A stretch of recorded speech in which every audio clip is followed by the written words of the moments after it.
pour yëglekaay li ñu xëyee tey alors Chérif tey deux sujets principalement benn bi mooy ci wàllum yoon ak ni muy doxee ginnaaw ba ministre de la justice tontoo ñenn ci ñi nga xam ne ñoo doon jéem di ko teg pression ci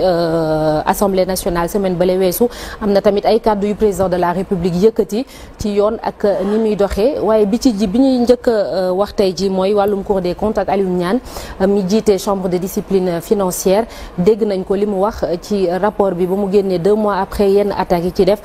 pourquoi avait-il besoin de s'adonner à un tel exercice, Chérif? waaw li ko waral mooy coow li bëri na te yàqkatu der yi tamit dégg ngeen leen depuis bi rapport bi génnee ba léegi fu nekk ñi ngi fay jaar li jéem a am lu ni gàkkal googee kuréel muy Cour des comptes mbiram wax na ko rapport bu ne signé wuñ ko dégg nga coow li nga xam ne am na fii ay principe contradictoire ndax joxuñ ko kilifa yi fi nekkoon ñu daal di koy tontu loolu lépp am na ci donc liñ ci déploré xëy na mooy yéex gi sax gën ko dafa tontu et je pense que ñoom bu dee seen loi organique bi nga xamante moo organiser cour suprême war naa def comme ni def OFNAC nga xam ne ñoom bu ñu déposé seen rapport dañuy organiser conférence de presse pour médias yi ñëw laaj leen laaj yoo xamante ne di leen mën a gindi askan wi boo xoolee contexte bi nga xamante ne ci la Aliou Niane tontoo sax wax na ko parce que ci benn cérémonie dédicace livre la bi mu jëlee parole mu ne mënuñoo am un membre de la cour des comptes ci jamono ji ñuy wax ci mbiram livre bi te du ñëwaat ci coow li nga xamante ni moo judd woon ci ginnaaw bi ñu publier rapport bi donc muy loo xamante ni comme c'est une précision qu'il fallait faire et je pense que moment bi rapport bi génnee sax les heures qui ont suivi waroon nañu def conférence de presse parce que gis nga waa FMI nga xamante ni sax seen yoon nekku ci gis nga seen bi ñu génnee comme def nañ ci communiqué et puis vous avez vu Jamaël bi nga xamante ni moom moo leen fi teewal ñëw na fii même ci Futurs Médias def entretien pour expliquer donc doon na toll ci jamonoy communication boo nga xamante ni c'est vrai que dañuy wax devoir de réserve ci yenn koor yi mais communication mënta ñàkk surtout bu fekkente ni d'erreur parce que exercice bu guléet la woon ñu am fii ci Sénégal parce que daanañ def seen rapport annuel mais rapport bi comme si 5 ans yi la comme ni ko code de transparence bi waxee je pense que c'était important que la Cour des comptes indi ci parce que li ñu nemee ko fii ci Sénégal gis ko fi mooy way politique yi lu ñëw dañ koy jëm a discréditer surtout bu fekkente ne arrangé wu leen on l'avait dit ici biir ba nga xamante ne waa APR ñi ngi génn ba ne c'est un parti boo xam ne même ñoom bi nekkee au pouvoir doon bu rapport génnee dañ koy jéem a contester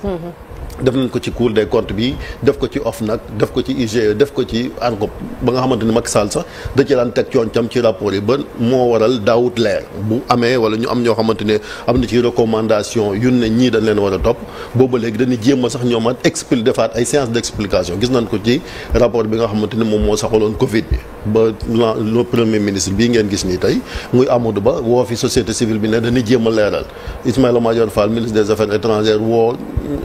les diplomates yi nga xam ne ñoom leen accrédité Sénégal di leen jéemal alors que y avait rien à expliquer parce que le rapport était clair amoon na ay recommandations ngir ñu suivre ko donc lii dañ ko war a continuer ba nga xamante ni comme ni ko Aliou Niane waxee c'est très important maanaam indépendance justice bi ñu gën koo dëggal parce que fii dafa am ñoo xam ne dañ fi nekk muy surtout way politique yi soit nga nekk pouvoir wala nga nekk opposition idéal la maanaam ñu ne dañu war a nekk ci réew moo xamante ni justice bi dafa war a moom boppam mais gëmoon ko ku ci nekk ci opposition bi loolu ngay préconiser mais boo ñëwee ci pouvoir bi beneen discours la ni gis nga am te loolu mooy contradiction bi nga xamante ne meeko noonu ko ci way politique yi ñoom ñi nga xam nag ñooy magistrats yi ñu dénk leen ñu war a am seen fu lay bopp ba nga xamante ni en tout cas pression warta mën a tax ñoom ñu jàdd yoon wi nga xamante ci la nekk ngir jubal réew mi parce que dañ ci am ñoo xamante ni dañ fay nekk ngir yàq der et cetera donc bu fekkee ne loolu weesu na dégg nañ le président de la République am na mu wax ba ki dem loo xamante ni ñëpp a ci jaaxle un président de la République nga xamante ni yow buñ la falee vous avez un gouvernement ngir politique pénale Sénégal nga définir ko mu leer nañ su fekkente ne dafa am ay jafe-jafe yow yaa war a joyante jafe-jafe yooyu bokk na ci déficit ressources humaines yi parce que garde des Sceaux bi wax na ko koroog gis na ni Sénégal magistrats yi doyun fii avocats yi sax doyun greffiers yi doyun infrastructure yi ñu ngi ciy defi effort mais doyut am na ci dëkk yoo xamante ni ba léegi amul ay tribunaux yoo xamante ni méngoo na dossiers yi dañuy fees ci cabinet d'instruction yi ba nga xamante ni ñoom juges yi amul moyen ngir teel a leeral la lépp moom moo tax ñu naan lenteur loolu wax na ko donc président mënut a taxaw naan peuple bi yéen teg la pression sur quand même ça c'est pas responsable venant d'un président de la République parce que du peuple moom mooy teg mu ni xam nga bu ne nekkul des propos responsables mooy maanaam les propos du président de la République sont irresponsables xam nga démocratie am na solo liberté de parole am na ku ci nekk am nga droit nga jàngat walla nga wax sa xalaat effectivement bu ma la bëggee toggaloo ceeb bu neex fekk ma war a am ay gan ma jox la ndugg mu doy jox la dépense bu doy su fekkee añ ba neexul mën na maa taxaw ni la kat je suis dessus am naa samay gan yu ma fonk ñu war a ñëw ma laal ci sama poche la gën a am solo jox la ko ngir nga teralal ma samay gan ci toggal ma leen lu neex su ceeb ba xajamee wala mu saf xorom wala mu jaar côté am naa droit ma am lu ma metti c'est vrai que amoon na solo trop ci président de la République Diomaye ak son mentor nekk le PM Ousmane Sonko lu ñu yàggoon di fustiger mooy cette liberté de la justice ak le respect de nos institutions ak la séparation des pouvoirs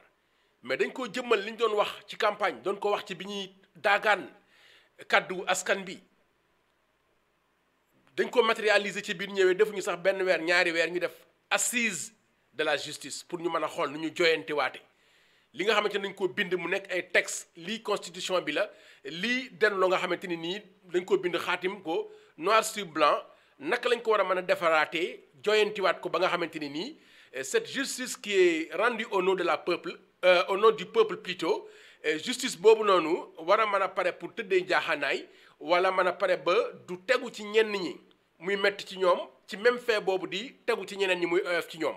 kon cela veut dire que ba léegi ñu ngi ci seen dynamique bi ñu nekkoon ci seen logique bi ñu nekkoon mais surtout ci côté cohérence bi nga xamante ni moom lañ amoon ci liñ doon wax avant ñu nekk ci nguur gi ci bëgg justice bu indépendante mais aussi justice bu ñuy joyanti waatee te moom amoon na ay coup de franche en tant que exécutif pour mën a jël yenn décision yi mais mu ni kat am réew kenn du ko defar ci ngar ndajjoo lépp li nga am ci ay prérogatives baax na kon nga def ko mu nekk benn waxtaan lël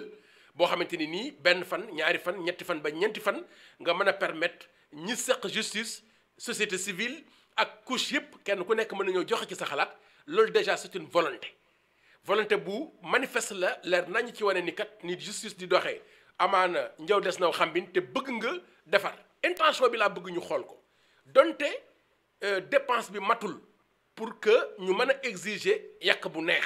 cela veut dire que magistrats yi doyul infrastructures yi ñu ngi ciy def ay jéego waaye ba léegi des na li fi problème mi di am moom moo ëpp ci juridiction bi ci côté magistrat yi ak juge ak avocat yi lu ñu toll ngir mën a liggéey bi mën a gaaw c'est vrai te ci responsabilité wu président de la république ngir mu mën a pare pour lu manqué mu indi ko waaye nag dama bëgg ñu xam ni que atum yàlla lañ defagul te boobaak léegi réew mi am na ci yeneen secteur yu dul justice yu nga xamante ne ni ay jafe-jafe mi ngi ci woon ci wàllu koom ci wàllu stabilité sociale ci wàllu économie comme ni ñu ko waxee falsification yi nga xamante ni moo fi amoon ci rapport yi nga xamante ni jàll na fi ak naka la ñuy fexe pour jañño sikkee ndax kat bala ngaa tabax sa terrain ba nga jënd te fekk na ci sën la nekk ay kamb ak ay mbalit bala ngaa def sa fondation da ngay sakk kamb yi suul mbalit mi ràmbale ko ba mu équilibré ngay doogaa xalaata def sa fondation kon ci phase boobu la ñu tollagul am nañ une part de maanaam am nañ ci lu ñu d'accord ak Chérif ci li muy wax effectivement manquement yi bari na waaye dama bëgg nga xool exactement lan mooy intention président bi ci ba mu ñëwee na mu taxawale assise de la justice ak boobaak léegi ni mu génnee loxoom en tant que exécutif ci ni nga xamante ni noonu la justice bi di demee déjà loolu volonté bu leer la ak yéenewu pare pour doter justice ci lépp lu mu soxla ci wàllu jumtukaay ngir liggéey bi gën a mën a bari te wax na ko ci biir entretien bi pour wane ni kat wax dëgg yàlla justice bi temps bi muy doxee bokkul ak politique bi ni muy doxee bokkul aussi ak ni ko nit ñi di bëggee loolu seen droit la waaye tam droit la pour que askan bi am droit de regard ak seen xalaat ñu mën koo joxe donte comme ni ñu koy waxee la justice est rendue au nom du peuple kon peuple bi am na droit de veille am na droit de regard am na sax kàddoom bu mu ci war a mën joxe c'est parce que on est un pays démocrate kon donc néew ñu ni dañuy fustiger xalaatam nangul nañ ko xalaatam te libre na pour joxe xalaatam forme bi lañ d'accordul le fait que muy traiter les propos du président d'irresponsable beneen bi ki des mooy xaw a nihiliste un peu allant jusqu'à ce que effort yi nga xamante ni moom la le président def ngir joyante justice bi wax dëgg yàlla mu mën a pare pour fësal ko lu dul rek nekk ci beneen côté boo xamante ni da ngay tirer négativement ci li nga xamante ni moom la nguur gi di defar kon ñu wéy rek ba tey di leen dégtal ay kàddoom pour que ñu gën a mën a comprendre. ci amul benn institution boo xam dañ koy teg pression ci ak ci rawatina ci justice moom li mu war en tant que chef de l'État mooy fexe ba nga xamante ni yooyu yëpp mat bu yooyu yëpp matee nag bu boobaa su amut moom mu demander des comptes à son ministre je pense que am na ay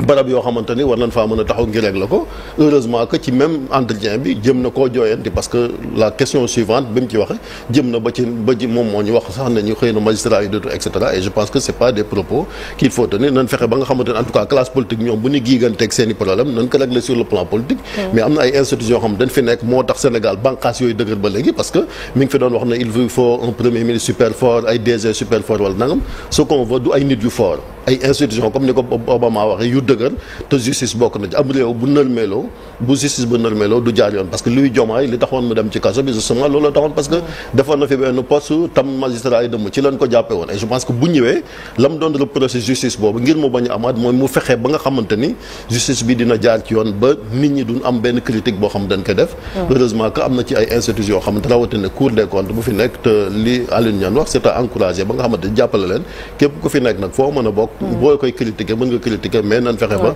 buñ yàq li nga xamante ne en tout cas mooy muuraay bi nga muur justice ba Sénégal am ci yaakaar. Alaaji Daouda ñoom ñu seq wàllu yoon ñu ngi revendiquer seen indépendance dégg nañ ko ci ay acteurs yu bëri mais naka la ñu mën a def quand même ba ñi nga xam ne ñoom ñooy jiite seen indépendance boobu ñu bëgg sur les faits yëpp ñu mën koo doxal mu bañ a yam kese sur le papier wala ci kàddu yi. waaw jërëjëf soxna Naata xam nga da nga am habitude nit ñi naan. La justice est rendue au nom du peuple sénégalais. donc moo tax peut-être ñenn ñi naan le président il faut que la population mette la pression sur la magistrature. pour man erreur la c'est pas parce que la justice est rendue au nom du peuple sénégalais que nit ñi dañoo war def pression sur la justice. La justice est rendue au nom du peuple sénégalais mais c'est pas la population qui rend justice c'est la magistrature qui rend justice. Et la magistrature dafa tënku ci ay textes dañ ne le juge n'est soumis qu'à l'autorité de la loi moom moo koy wax lan mooy li nga xamante ne noonu nga war a doxalee te li mu wax léegi ci wàllu forme ci wax ba jox la exemple ni la gis naa sa papa gis naa sa baay gis naa sa waajur ak gis naa sa jëkkëru yaay yépp benn la mais am na ci boo xamante ni ku la ko wax moo la gënal am na ci tam boo xamante ni ku la ko wax nga xeex soo xoolee Chérif li muy wax exactement loolu la Daouda Mine di wax mais xool leen forme bi mu utilisé ton bi sax da nga ci sentir ni amul arrogance dal na dani kat bien que la justice est rendue au nom du peuple xëy na le président bu taxawee wax loolu ça ne veut pas dire que askan bi dañuy am droit pour exercer de la pression ci kaw justice bi ndax justice bi ci ay règles ak ay textes ci lay tënku loolu bu ñu ko xalaatee erreur la xam nga